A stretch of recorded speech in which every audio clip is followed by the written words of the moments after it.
सबैलाई मेरो कोटी कोटी प्रणाम। आज म 2 बजेको घाममा खेतमा पानी चलाउनको लागि यहाँबाट पानी छोडिराहु।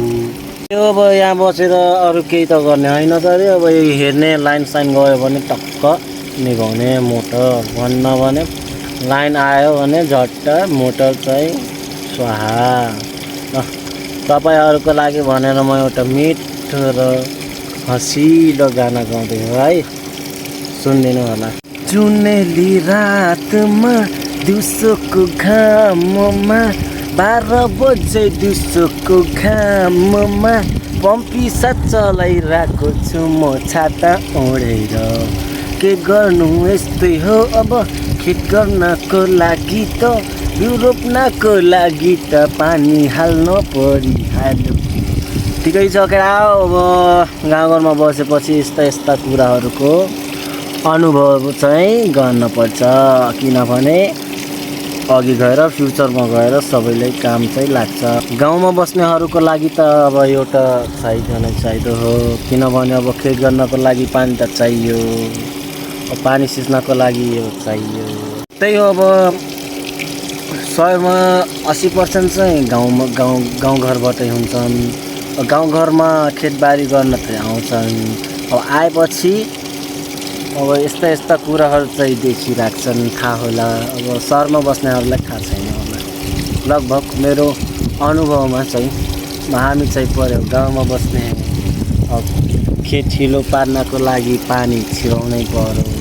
झन् त पानी पाउनको लागि कम त गाह्रो हुन्छ यो पानी सिच्नको लागि।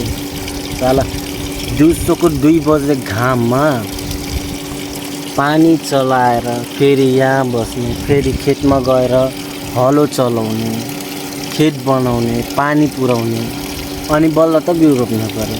कम त गाह्रो हुन्छ, सजिलो छैन केटा। गाउँमा बस्न सजिलो छैन, सोचे जस्तो हुँदैन। देख्न सक्नुहुन्छ मेरो हालत खेत जोतेर। एउटा 3 गरा जोत्दा तलदेखि माथिसम्म हालत खराब।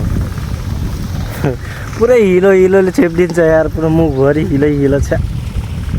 गएर चुलुक्क नुहाउनु पर्यो है, पानी खोल्दै हन चुलुक्क नुहाउनु पर्यो, चुलुक्क घरतिर जानु पर्यो।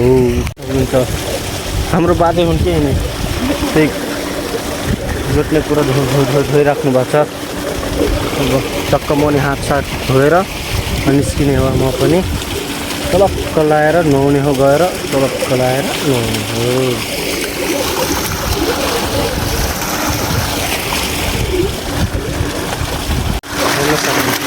कति मोटो पाइप पानी आउँछ, कति मोटो पानी गर्छ। ठुलिने काट्नु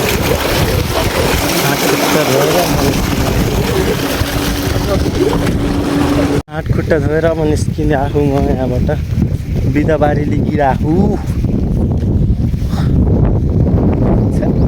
पुरै